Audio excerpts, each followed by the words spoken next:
guys, it's Sock and welcome back to my channel. Today I'm going to do a much requested video around nail stamping, how-tos, useful products and useful tips and techniques. So I get a lot of questions surrounding how do I stamp, how am my stamping quite consistently successful. So I just wanted to kind of try and put something together for you around that. I've been doing stamping for about 2 years, and in that time I've managed to learn quite a bit in terms of good stampers, good polish, good plates, and good techniques and options to be able to stamp really successfully. So I just wanted to share that knowledge today really. So I'm just going to go through some bits that I found to be quite useful and beneficial and helpful to you guys. And then I'm going to show you some examples and techniques that will help you get the most out of the plates that you're using. So we have a couple of different options and types of stampers, and it can be a little bit overwhelming as to the options that you have. So I'm going to run through some of the ones that I favour, some of the ones that I would recommend for beginners, and I'm just going to kind of show you some options. This isn't a full list of stampers that are out there, this is just some that I've picked from my extensive collection, and I'm just going to run through based on my experience of the ones that I've gotten on really well with. So you probably recognise this first little one here. This one's probably what I would call a beginner's stamper. It comes in a lot of starter kits, available from quite a few retailers. They are available from people like Amazon. You can get them just about anywhere, and they're basically a little hard piece of silicone head in a little square holder. This stamper is quite hard. You can see I'm sort of pushing there and there's not a massive amount of give in that. And that can sometimes be a little bit of a barrier to use them because they don't have a lot of give, and positioning my designs where they're quite small is a bit tricky. And I also struggle with these personally because they don't fit my nails massively well. That said, I do tend to use these for really tricky plates and stamping operations, and sometimes they really do have their benefits, and I'll show you that a bit later. So the next one is probably this marshmallow sticky stamper. This is really good for beginners, and this is from Bundle Monster. It's got a really nice big head and it's very squishy. You've got plenty of image area and it's very, very soft. You can see there just squishing it down. It's got a lot of give and it is quite sticky. I would recommend sticky stampers for starters because you can see that my fingers feel that they're sticking to it as I'm pushing down, and that means that the polish is going to stick to the image when you're trying to stamp. And even if your technique's a bit hit and miss when you first start, they're a really, really good option for a consistent stamp. I do still use these for really stubborn, difficult plates, so they are a really good option for starting out. The next category really is clear stampers, and there are a couple of options for these. You can see the state of this. I use this every single day. This is a variation. I think I got this from Born Pretty, and it's quite a short-handled stamper. It's got a semi-squishy, semi-sticky head, but it's again quite squishy, quite marshmallowy. It's quite a nice little option. The only thing that I struggled with this is that it's got quite a short handle, so my nails bottom out on the plate while I'm trying to pick up and roll, which for me is not ideal, so that's part of the reason why I don't use this massively often. It's still a really nice option. The short base does make it easier to see through the back to position things, which is quite useful. So this one is my day-to-day. It's by far and away my favourite, and you can see from the state of it that I use it really frequently. This is the Nail Artisan Tiffany Duo Clear Stamper. It comes in 3 pieces with a lid, and it comes with 2 stamper heads. This is quite squishy, it's quite sticky a stamper, and as you can see in terms of the size of it, it's really quite large. It's the biggest stamper that I own by far. The other benefit is that it has a hollow end, so that you can always see through regardless of if you get a little bit of polish on the back of the stamper and then you need to try and clean it up. Sometimes when you're stamping, if you're not careful, you can get a little bit of polish on the back. When you go to clean it off, it clouds up the plastic and then you can't see through it. So this is a great option. As I say, this comes with 2 stamper heads, so it comes with a fairly low profile thin stamper head. And then it also comes with a big squishy domed head here. This is very squishy, and I use this mostly for fine details and text, and I do use it quite a bit for that. It's very squishy down onto the plate, and then this one is obviously for sort of more day-to-day general use really. So on to polish. That's going to be my next big thing to have a little look at. So there are quite a wide range of different polishes and different options in terms of thicknesses, and you can often find that switching polish will make a massive difference to your application, a massive difference to your success. So my go-to is MoYou Nails Special Nail Polish. I buy this in packs of 6 because I get through it so quickly. It's a really great option. It's quite thick. Yeah, it's not too thick, but if I can get this open, it's not overly thick. I prefer a thinner stamping polish anyway, but it is a good option. It paints quite well, it spreads well, it's not too goopy. But likewise, it's not too runny. It's a good mix of the two. I do prefer, as I say, a thinner stamping polish because I prefer that it spreads better in the way that I stamp, but I'll go through that a bit later. We've also got polishes like EDK's Dolly. This one is another one of my go-to whites, and you've probably seen this in a couple of my tutorials. Again, this is a really good mid-consistency. It's not overly thick, but it's not too thin. It still spreads really, really well. It's very creamy, it's very pigmented. Again, I do prefer a thinner polish, so this for me is absolutely perfect. That said, there are still some opportunities and some times where a really thick, goopy, solid polish will really be a benefit when it comes to difficult plates, and this is where MDU, Mundo de Onus, comes in. This polish is really, really thick. I'll just open this to show you. You can sort of see from the trails there how goopy and thick this really is. I'll paint some of this on my mat just to show you, and just zoom in a little bit so you can see the difference. You can sort of see that there's a little bit of a streaky on there, and this is really thick, really sort of almost jelly-like. And sometimes this can be ideal for really tricky, hard to stamp images. It really sticks to the plate, and it does make life a lot easier for you. There's a massive amount of variance in terms of stamping, in terms of how well plates are etched, and this for me can mean the difference between failure and success. So it is good to have quite a few different options for polish in your arsenal, and to see what works for you. None of these are massively expensive. They're all sort of £6-7 UK per bottle. It's not crazy money to spend on any of this, so it's quite easy to find something that's potentially going to work for you.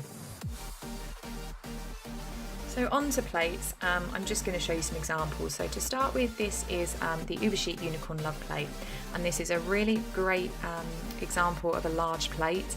The stamping images on Uberchics are very finely etched and well etched, and they do pick up relatively well. They're a good option for slightly more experienced stampers. People do get a bit frustrated with some of the Uberchics because they can be a little bit finicky for pickup. The same is probably true of Lena Nail Art Supplies. This is Man for Mandalas 01, and you can see there is an insane amount of detail on this plate, but it is incredibly well etched, and it's a really lovely plate to stamp with. Lenas are probably a little bit more forgiving than Uberchics because they do come out a little bit more consistently, but this I would say is probably sort of more of a beginner intermediate plate than a straight beginner plate. In terms of options that are going to be a little bit safer and more reliable for people starting out, I would recommend Bundle Monster by far and away. You can see the comparison between the two types, that the images are a bit simpler, and you can also find that comparatively some of the thicknesses, you can see that these designs are etched really deeply and much more solidly, which is really handy for getting a consistent stamp. Creative Shop plates are also really, really good for this kind of thing. They're again really deeply etched, and this is Creative Shop 47. You can see how deep the etching is on some of the items. It's going to produce a really nice, reliable, clean pickup, which is really good when you're just starting out, when you're trying to develop a technique. So the final shop that I buy an awful lot of plates for is Born Pretty or Harunuta Store, depending on who's got what and when. So the only thing I would say about these plates is that the quality can vary massively. They're very cheap, so they're a massively tempting option for beginners. Because it's like 99p a plate, you can't really go wrong, but some of the designs can be really finely etched and really shallowly etched, and you can really struggle to pick up. This plate was one of the most popular when it came out, but there was a lot of feedback to say that it was really finicky, really, really hard to pick up a decent image, and half of it just doesn't pick up properly. It's a real struggle of a plate, so it's worth bearing in mind when you're thinking about cheaper plates. So we're going to start with the beginner plate. So this is the Bundle Monster one, as I said, and I'm just going to kind of show you how to pick up some images from this. So what I'm going to do is I'm going to use my usual polish, my MoYou polish, get plenty of polish on the brush and then just run it across the top of the design, and then you're going to use a scraper and you're going to scrape down. With Bundle Monster plates, the angle doesn't matter massively. I tend to use sort of a semi-shallow scrape across the long width of the scraper and just straight down in one smooth motion. And then I'm just going to pick this up straight up, no technique, just straight up and down, and just to show you how good the pickup is. You can see that's picked up relatively well. There's just with direct pressure, there's a couple of little marks and a couple of little areas there. They're not quite perfect, but even if you haven't worked out a solid technique yet, it's pretty easy to get a good image from Bundle Monster plates. So trying again with this time a slightly different technique, I'm going to adopt more of a rolling technique across the plate, which is sort of more of an advanced technique really, and just to do that to pick up. And then as you can see from that image is much more crisp, it's much more clean, there's no little gaps, there's no areas that are missing, and it's come out really nice and solidly. So rolling versus kind of direct pick up and down is really preferable to get you a nice clean image, and that's come out really nicely and that's ready to transfer to a nail should you choose to. So moving on to sort of the slightly more fussy plates, this is the Lena Mad for Mandalas. This one is a little bit more complex, there's a lot more going on, so obviously again we're going to need to be a little more careful. So it's the same MoYou polish, I'm just going to pick this image in the middle. In terms of the scrape, it's important to keep quite a shallow angle for some of these fussier plates. What I tend to do is I actually rest my thumb on the plate, and that keeps the scraper at a nice shallow angle, which stops any polish lifting. When you scrape at a really steep angle, you will scrape some of the polish back out of the little holes and grooves in the plate, so it's worth keeping a shallow angle and just a smooth scrape downwards. And again, I'm going to pick this up with a rolling motion. And as you can see with this Bundle Monster sticky stamper, it's come out perfectly, it's really nice and crisp. This stamper is great for beginners, as I say, because it's really easy to pick up a brilliant image. I appreciate with a lot of these designs you're probably going to want to kind of position them on the nail, so I'm just going to do a stamp here with the same polish but with my Tiffany Duo clear stamper here. I'm just going to use the same shallow scrape straight down, and then I'm going to roll across and pick this up on my clear stamper. So as you can see with the clear stamper again, it's a really nice crisp image. It's slightly finer because this stamper is slightly less sticky, but it's very important to adopt that rolling technique. It's possible to still get some good options regardless of which stamper you use. So now we're going to look at problem children. We're going to look at this plate, the Harunuta L045, and it is a very hit and miss. A lot of the designs are very fine, they're not very well etched. So that causes a huge amount of issues when it comes to actually picking some of this stuff up and stamping it. So what I'm going to do is I'm going to use my clear stamper just with my regular polish, and I'm just going to show you how I would normally go about stamping now, trying to pick that up, and I'll just show you there. You can see it's awful, there's nothing there. It's just not picked up at all, it doesn't want to play. And that's with the MoYou and my usual clear stamper, so it's easy to see how people get disheartened with this. So now we're going to try a slightly different approach. It's not just about the technique, it's the same technique that I used to pick up images from Lena plates, from Uber Chics and Bundle Monsters, but obviously it's just not having it. So what I'm going to do is I'm going to try it again with the same stamping polish, and I'm just going to scrape down, and I'm going to use the sticky stamper, and you can see now that's much better. And that's just a change in stamper. This is sometimes why people get really frustrated, as I say, because they think that it's all about their technique, and they will try again and again and again, and they'll waste loads of polish and get really upset, when actually a lot of it is sometimes just about changing the stamper that you're using. So this is the third option for really problem stuff, and this is the MDU polish. As I say, this is a really good thick one for problem plates. So if I pop it on and then just scrape, and then I try and pick that up with my clear stamper, you can definitely see that there is a huge difference here. It's still not perfect, but it's much better, and that's just changing the stamping polish. So sometimes even just a change in polish makes a massive difference to what you're doing. So I'm just going to try this again just to highlight in terms of the different types with the Mondo Unis polish, and I'm just going to pick up this little green one. And ironically, of all of the stampers that I'm using, this little starter hard stamper is absolutely perfect. It's the best stamper of the bunch. So you can see just from that how different the options can be, and just purely based on different polish, different stampers, and exactly the same technique and the same plate. It sometimes is possible to get different finishes using different items and different products.